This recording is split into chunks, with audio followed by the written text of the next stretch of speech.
नमस्कार, एनटिभी कोहलपुर समाचारमा स्वागत छ। म सदीक्षा शाह। सुरुमा प्रमुख समाचार। बाढी र पहिरोले क्षति पुर्याएका घरको पुनर्निर्माणमा सरकारको सहयोग। 50 करोड रुपैयाँ बजेटले 3000 घर पुनर्निर्माण गर्ने योजना। नेपालमा कोरोना संक्रमण बढ्न थालेपछि सरकार व्यवस्थापनमा सक्रिय। जनताले सावधानी नअपनाए मुलुक फेरि ठप्प पार्नुपर्ने प्रधानमन्त्रीको भनाई। बितेको 10 वर्षमा नेपालमा महिलामाथि हुने हिंसामा वृद्धि। 1 दशक अवधिमा 17,780 महिला र बालिका बलात्कृत। भारतमा कोरोना भाइरसको संक्रमण दिन प्रतिदिन भयावह बन्दै। पछिल्लो 24 घण्टामा 1,26,000 संक्रमित थपिए। 685 जनाको मृत्यु। र 5औं राष्ट्रिय लिग भलिबल च्याम्पियनसिपमा पुरुषतर्फको उपाधि हेल्प नेपालको हातमा। विभागीय टोली एपिएफ उपविजेता चित्त बुझाउन बाध्य। समाचार अब विस्तारमा। गत वर्ष विभिन्न जिल्लामा गएको बाढी र पहिरोका कारण क्षति पुगेका घरको पुनर्निर्माणमा लागि सरकारले पहिलो किस्ताको रकम दिने निर्णय गरेको छ। प्रधानमन्त्री केपी शर्मा ओलीको अध्यक्षतामा आज बसेको विपद जोखिम न्यूनीकरणको राष्ट्रिय परिषद बैठकले पहिलो किस्ताको रकम दिने निर्णय गरेको हो। विपद जोखिम न्यूनीकरण तथा व्यवस्थापन प्राधिकरणका प्रमुख कार्यकारी अधिकृत अनिल पोखरेलका अनुसार विपद व्यवस्थापन कोषमा रहेको रकम मध्ये 50 करोड रुपैयाँबाट 3000 घर पुनर्निर्माणका लागि रकम दिने निर्णय भएको छ। कार्यविधि अनुसार घर पुनर्निर्माणका लागि हिमाली जिल्लामा 5 लाख, पहाडमा 4 लाख र तराईमा 3 लाख रुपैयाँ प्रति घर दिने उल्लेख गरिएको छ। बैठकमा यस वर्ष आगलागीबाट क्षति पुगेका घरको पुनर्निर्माणमा सहयोग गर्ने सम्बन्धमा पनि तयारी थाल्न प्रधानमन्त्री ओलीले निर्देशन दिनुभएको छ। गत 21 चैत्रमा बाँकेको नरैनापुर गाउँपालिका 4 खोदौवा गाउँमा भएको आगलागी परेर 120 वटा घर टहरा जलेका थिए। त्यस्तै जुम्लाको तिला गाउँपालिकामा पनि 35 घर नष्ट भएका छन्। ती ठाउँमा घर निर्माणका लागि सहयोग गर्न एकीकृत कार्यविधि बनाउने तयारी थालिएको प्राधिकरणले बताएको छ। डढेलो नियन्त्रणका लागि सबै स्रोत र जनशक्ति प्रयोग गर्न विपद व्यवस्थापन प्राधिकरणलाई प्रधानमन्त्री केपी शर्मा ओलीले निर्देशन दिनुभएको छ। नेपालमा कोरोना संक्रमण फेरि बढ्न थालेपछि सरकारले व्यवस्थापन तयारी सुरु गरेको छ। रात्रिकालीन गतिविधिहरू 9 बजेभित्रै बन्द गर्न भनेको छ। सरकारले मास्क र सामाजिक दूरीलाई अनिवार्य भनेको छ। भारतमा कोरोना भाइरस संक्रमण फेरि भयावह बन्दै गइरहेको बेला दैनिक हजारौंको संख्यामा फर्किएका नेपालीको उचित परीक्षण हुन नसक्दा जोखिम छनै बढेको विज्ञहरूले बताएका छन्। 100 भन्दा कम संक्रमण भएको नेपालमा आज 332 जना कोरोना संक्रमितहरू थपिएका छन्। पछिल्लो 24 घण्टामा 4006 जनाको आरटीपीसीआर परीक्षण गरिएकोमा 332 जनामा संक्रमणको पुष्टि भएको हो। स्वास्थ्य तथा जनसंख्या मन्त्रालयले नियमित अद्यावधि गर्दै 79 जना संक्रमितहरू निको भएको जानकारी दिएको छ। पछिल्लो 24 घण्टामा मृत्यु हुनेको संख्या 0 रहेकोमा हालसम्म 3038 जनाले कोरोनाका कारण ज्यान गुमाइसकेका छन्। नेपालमा कोरोनाका कुल संक्रमितको संख्या 2,79,100 पुगेको छ। अहिलेसम्म 2,73,608 जना निको भएका छन्। सरकारले संक्रमण दर बढ्दै गए फेरि पनि मुलुक ठप्प पार्नुपर्ने अवस्था आउन सक्ने बताएको छ। प्रधानमन्त्री केपी शर्मा ओलीले सकेसम्म लकडाउन नगर्ने तर कोभिडले फेरि उग्र रूप लिए बाध्य भएर मुलुक ठप्प पार्नुपर्ने अवस्था आउने बताउनुभयो। संक्रमण दर बढ्न थालेपछि सरकारले रात्रिकालीन व्यवसाय तथा रेस्टुरेन्टहरू राति 9 बजेदेखि बन्द गर्न निर्देशन गरिसकेको छ। ठूला शहरहरूमा 500 भन्दा बढी र साना शहरहरूमा 100 भन्दा बढी सक्रिय संक्रमित देखिए ती स्थानमा आवागमनमा कडाइका साथ पालना गर्न अनुरोध गरेको छ।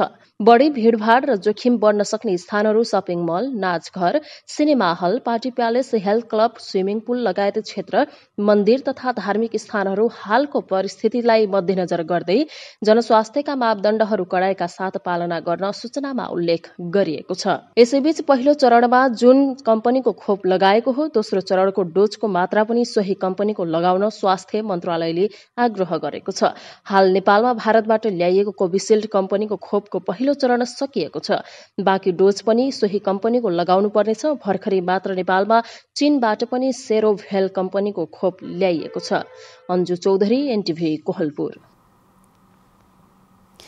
नेपालमा पछिल्लो केही दिन यता कोरोनाबाट संक्रमित हुनेको संख्या बढ्दै गएको छ। छिमेकी मुलुक भारतमा संक्रमित भएर नेपाल फर्कनेको संख्या पनि उकालो लाग्दै गएको छ। यस्तो अवस्थामा संक्रमणबाट नागरिकलाई जोगाउन सरकारका निकायले के गर्नु पर्ला भनेर आज हामीले बाँकेका केही नागरिकलाई सोधेका छौं। हेरौं आजको आवाजमा।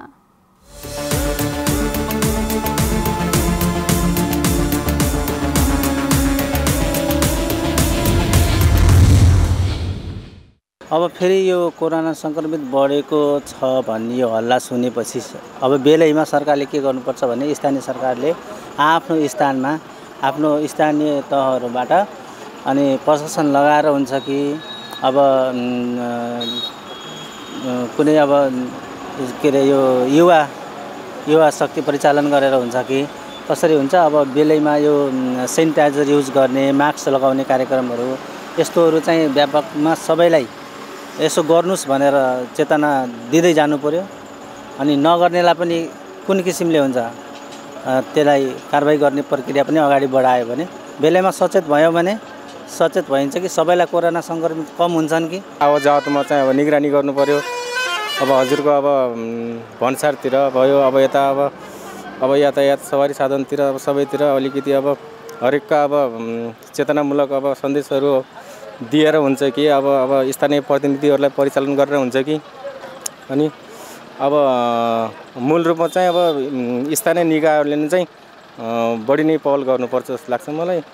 अनि त्यसमा चाहिँ अब प्रत्येक अब नागरिक पनि अब सचेत हुनु पर्यो त्यो विषयमा। अन्य देशबाट आउँदाखेरि एकदम राम्रोसँग कडा चेक जाँच गरेर आउनु पर्यो। आउन त आउन दिनु पर्यो। दुःख पाइरहेका छन्, उता पनि दुःख पाउँछन्। संक्रमण भयो बेला आफ्नो देशमा जान जलाइ पनि हुन्छ। आउँदाखेरि राम्रोसँग चेक जाँच गरेर मास्कहरू नलाएकोलाई, सेनिटाइजरहरू युज नगरेकोलाई गर्न भनेर राम्रोसँग घर घरमा आउने व्यवस्था त मिलाइदिनै पर्छ। नमिलाउने होइन, सबैलाई अप्ठ्यारो परेको हुन्छ। अनि यहीँ भएका हामी सबै सामान्य जनताहरू पनि राम्रोसँग मास्क लगाएर नै हिँड्नुपर्छ। सरकारले बिल्कुल यी जति बोर्डरका नाकाहरू छन्, नाकामा सिल गर्ने अवस्था सृजित गर्नुपर्छ।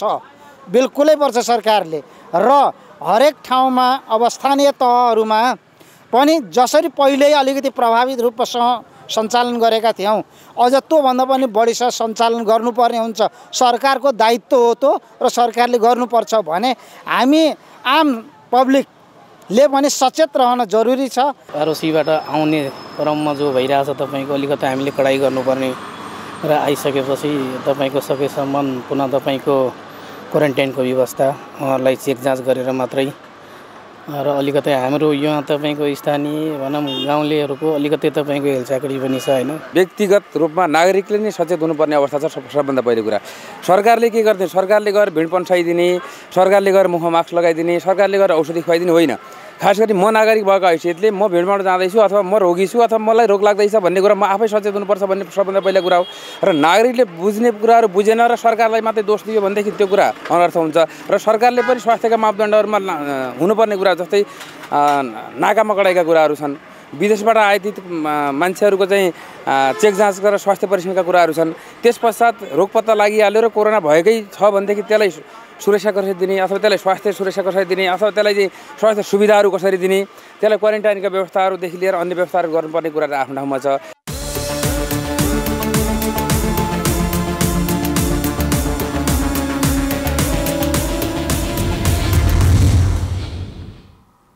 नेपालमा अति हानिकारक अवस्थामा रहेको वायु प्रदूषण केही सुधार भएको छ। वायु प्रदूषणको अवस्था मापन गर्ने AQI 300 भन्दा धेरै भएमा अति हानिकारक मानिन्छ। अति हानिकारक अवस्थाबाट सुधार भएर अति अस्वस्थ अवस्थामा झरेको वातावरण विभागले जनाएको छ। 200 भन्दा धेरै AQI भएमा त्यसलाई अति अस्वस्थ अवस्था मानिन्छ।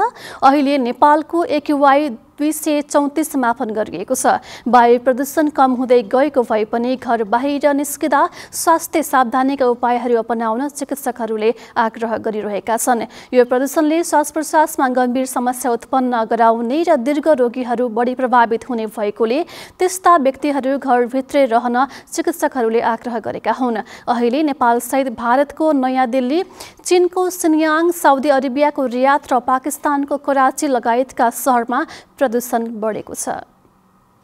समाचारको क्रम जारी छ। अहिलेलाई एकैछिनको विश्राम।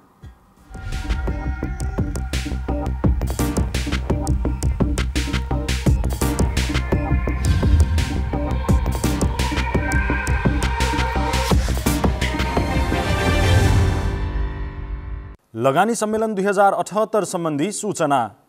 प्रदेश सरकार मन्त्री परिषदको 2077 माघ 29 गतेको निर्णय अनुसार लुम्बिनी प्रदेश सरकारले आगामी 2078 साल जेठ महिनाको 6 र 7 गते लगानी सम्मेलन आयोजना गर्न लागेको छ। उक्त सम्मेलनमा निजी क्षेत्रबाट लगानी योग्य आयोजना प्रस्तुत गर्ने कार्यक्रम रहेकाले सहभागी हुन इच्छुक महानुभावहरूलाई आर्थिक मामिला तथा योजना मन्त्रालय बुटोलमा रहेको सचिवालयमा सम्पर्क गर्न हुन अनुरोध गरिएको छ। प्रचार प्रसार समिति लगानी सम्मेलन 2078 लुम्बिनी प्रदेश।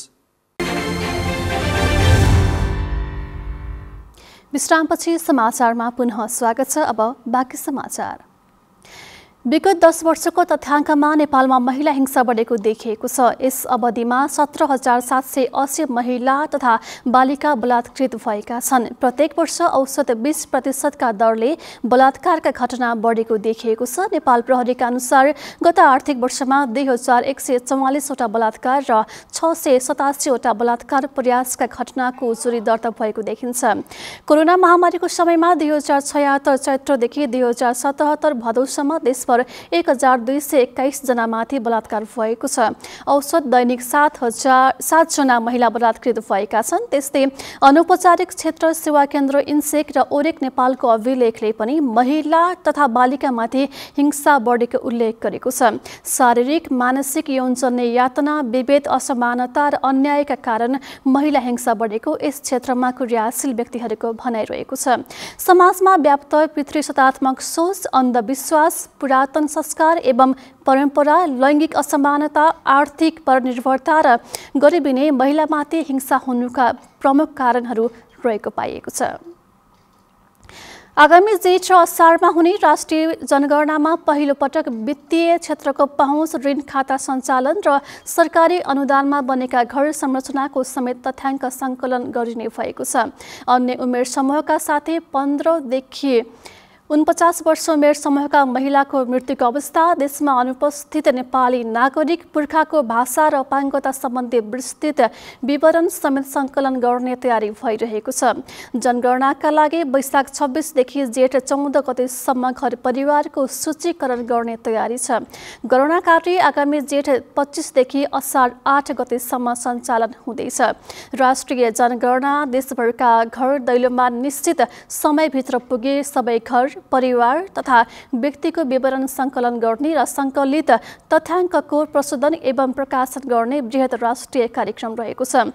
नेपालमा 12औं राष्ट्रिय जनगणना 2 चरणमा सञ्चालन हुनेछ। पहिलो चरणमा सुपरिवेक्षकद्वारा प्रत्येक घरमा पुगी सूचीकरण फारम मार्फत घर लगायतको विवरण र दोस्रो चरणमा गणकद्वारा प्रत्येक घर परिवारमा पुगी मुख्य प्रश्नावली फारम मार्फत घर परिवार तथा व्यक्तिको विवरण सङ्कलन गर्ने तयारी रहेको छ।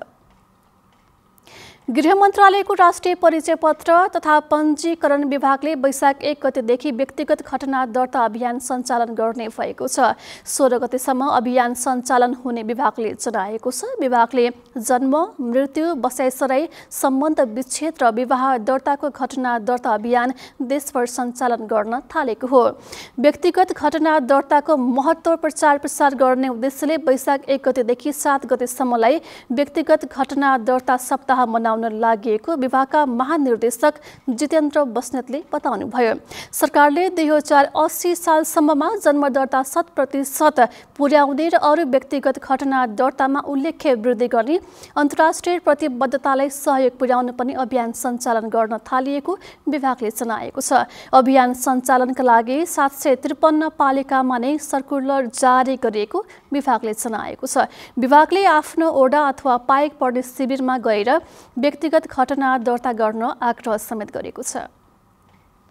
कुनै समय माछा पालन र सिंचाइका लागि उपयोग गरिने बारबर्दिया नगरपालिकामा रहेको सतखलुवा ताल अहिले पर्यटकको आकर्षणको गन्तव्य बनेको छ। 5 वर्ष अघिदेखि विशेष रूपमा संरक्षण गर्न थालिएको सतखलुवा तालमा अहिले डुङ्गा सैर गर्न पर्यटकको भिड लाग्ने गरेको छ। तालकै कारण आन्तरिक तथा बाह्य पर्यटक पनि बढिरहेका छन्। बर्दिया राष्ट्रिय निकुञ्जको मध्यवर्ती क्षेत्रमा रहेको सतखलुवा तालमा पानी खान आउने जङ्गली जनावरको अवलोकनका लागि पनि पर्यटकहरू आउने गरेका छन्। जैविक विविधताको दृष्टिकोणले महत्त्वपूर्ण मानिएको ताल वरपर विश्वकै दुर्लभ पाटेबाघ, चितुवा, चितल, सालक, अजिङ्गर लगायत जङ्गली जनावरको समेत बसोबास रहेको छ। तालमा संसारबाट लोप हुन थालेको रातो कमलको फूल समेत पाइने स्थानीयहरूले बताएका छन्। ताल र चरा अवलोकन गर्न आउने आन्तरिक तथा बाह्य पर्यटकहरूको व्यवस्थापनका लागि स्थानीयवासीले 2 वर्ष यतादेखि होमस्टे पनि सञ्चालन गर्दै आएका छन्। नेपाल पत्रकार महासङ्घको 26औं महाधिवेशन अन्तर्गत हिजो भएको निर्वाचनको मतगणना जारी छ। जिल्ला, प्रदेश, प्रतिष्ठान र केन्द्र सबै तहमा नयाँ नेतृत्वका लागि निर्वाचन भएको हो। अधिकांश जिल्लाको मत परिणाम सार्वजनिक भइसकेको भए पनि औपचारिक जानकारी हुन बाँकी रहेको छ। त्यस्तै प्रदेश, प्रतिष्ठान र केन्द्रको मतगणना सम्बन्धित ठाउँमा जारी रहेको निर्वाचन समितिले जनाएको छ। प्रारम्भिक मतगणनाको परिणाम अनुसार विपुल पोखरेल नेतृत्वको प्यानलले केही अग्रता कायम गरेको छ। महासङ्घको निर्वाचनमा विभिन्न घटकहरू बीच गठबन्ध भई प्रतिस्पर्धा भएको हो। खास गरी प्रेस चौतारी, प्रेस युनियन र प्रेस सेन्टरले चुनावी तालमेल गरेका छन्। अध्यक्षमा प्रेस युनियनका विपुल पोखरेल, प्रेस चौतारीका निर्मला शर्मा र स्वतन्त्र गजेन्द्र सिंह बुढाथोकी उम्मेद्वार हुनुहुन्छ। समाचारको क्रम जारी नै छ, एकैछिनको विश्राम।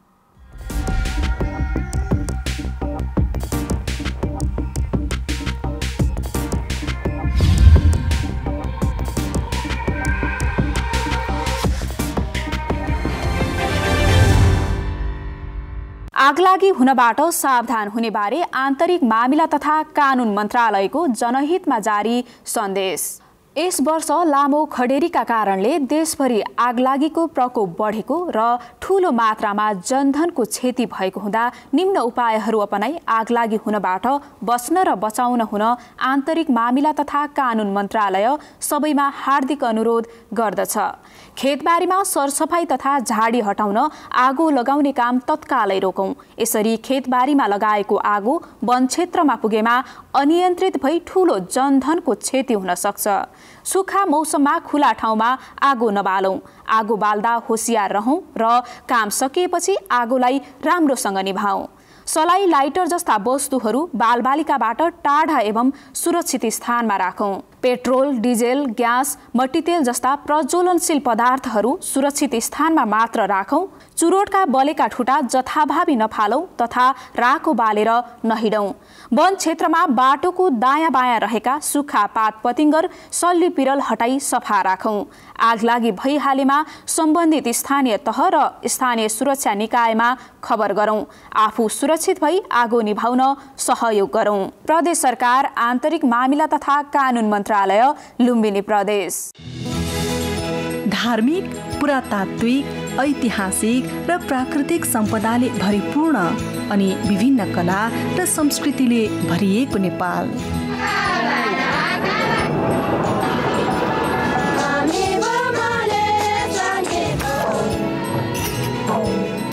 पहिले देश अनि विदेश, आफू पनि घुमौँ, आफ्नोलाई पनि घुमाऊ। आन्तरिक पर्यटन प्रवर्धन गरौँ।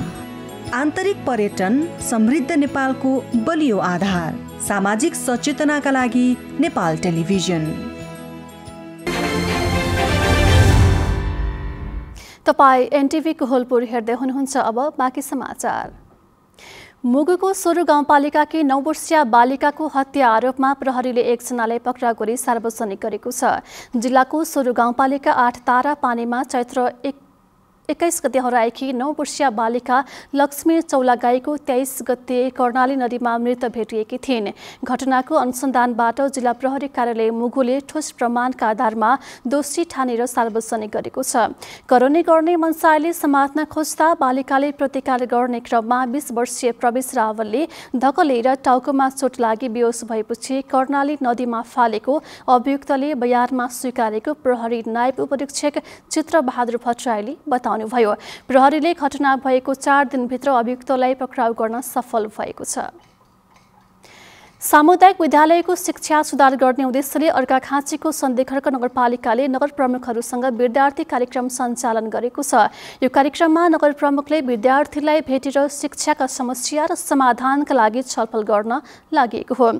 नगरपालिकामा 22वटा सामुदायिक विद्यालय रहेका छन्। विद्यार्थीले नगर प्रमुखलाई भेटेर विद्यालयको वातावरण, शिक्षक र विद्यार्थी बीचको सम्बन्ध लगायत सामुदायिक विद्यालयहरूको शैक्षिक तथा भौतिक गुणस्तरका बारेमा जानकारी गराएका छन्। पछिल्लो समय अभिभावकले आफ्ना बालबालिकाहरू निजी विद्यालयमा भर्ना गर्ने प्रचलन बढ्न थालेपछि नगरपालिकाले सामुदायिक विद्यालयको शैक्षिक गुणस्तर सुधार गर्ने योजना बनाएको नगर प्रमुख कमल प्रसाद भुसालले बताउनुभयो। अब अन्तर्राष्ट्रिय समाचार।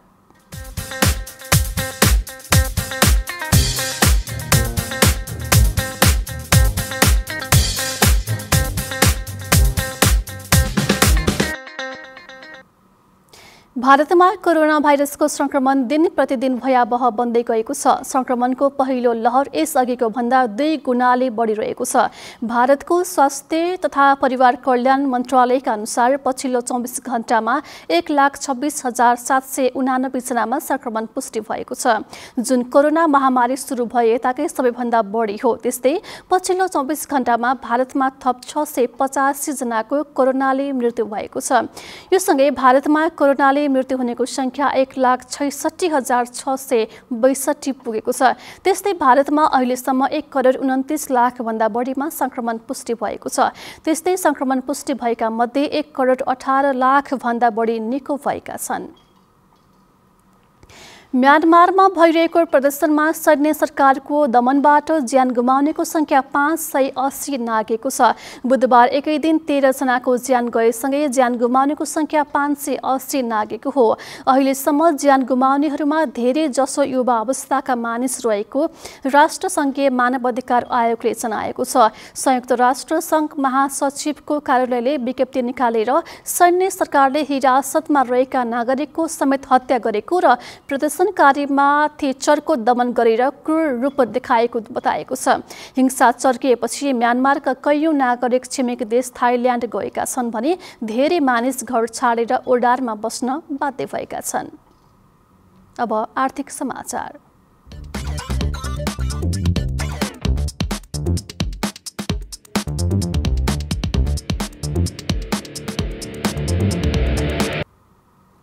आज नेपाली बजारमा सुनको मूल्य 1,000 रुपियाँले उकालो लागेको छ। हिजो प्रति तोला 88,000 रुपियाँमा कारोबार भएको छापावाल सुन आज 1,000 रुपियाँले बढेर प्रति तोला 89,000 रुपियाँमा कारोबार भएको छ। तेजाबी सुन पनि 1,000 रुपियाँले नै बढेर प्रति तोला 88,550 रुपियाँमा कारोबार भएको नेपाल सुन चाँदी व्यवसाय महासंघले जनाएको छ। त्यस्तै चाँदीको मूल्य आज 15 रुपियाँले बढेर प्रति तोला 1,260 रुपियाँमा कारोबार भएको महासंघले जनाएको हो। हिजो चाँदी प्रति तोला 1,245 रुपियाँमा कारोबार भएको थियो। अब खेलकुद समाचार।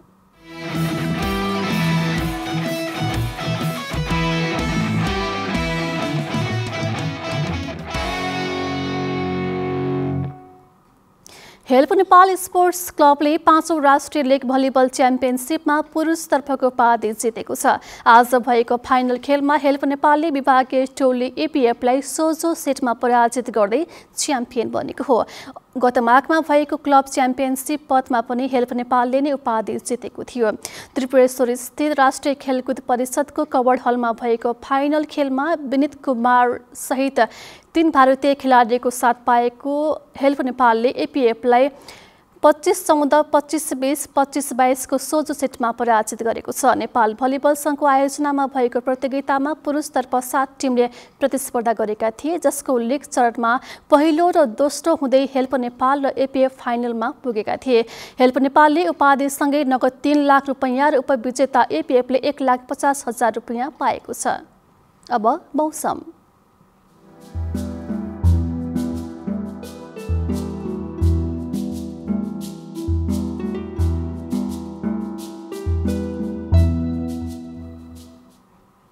देशको पहाडी भूभागमा आंशिक बदली रहेको छ, साथै देशका केही स्थानहरूमा तुवालो लागेको अवस्था छ। आज राति देशका पहाडी भूभागमा आंशिकदेखि सामान्य बदली रही बाँकी भूभागमा मौसम आंशिक बदली रहनेछ। पहाडी भूभागका 1-2 स्थानमा मेघ गर्जन, चट्याङसहित हल्का वर्षाको सम्भावना रहेको छ। देशका केही स्थानहरूमा तुवालो रहिरहने सम्भावना रहेको छ। अब मौसम सम्बन्धी थप विवरण।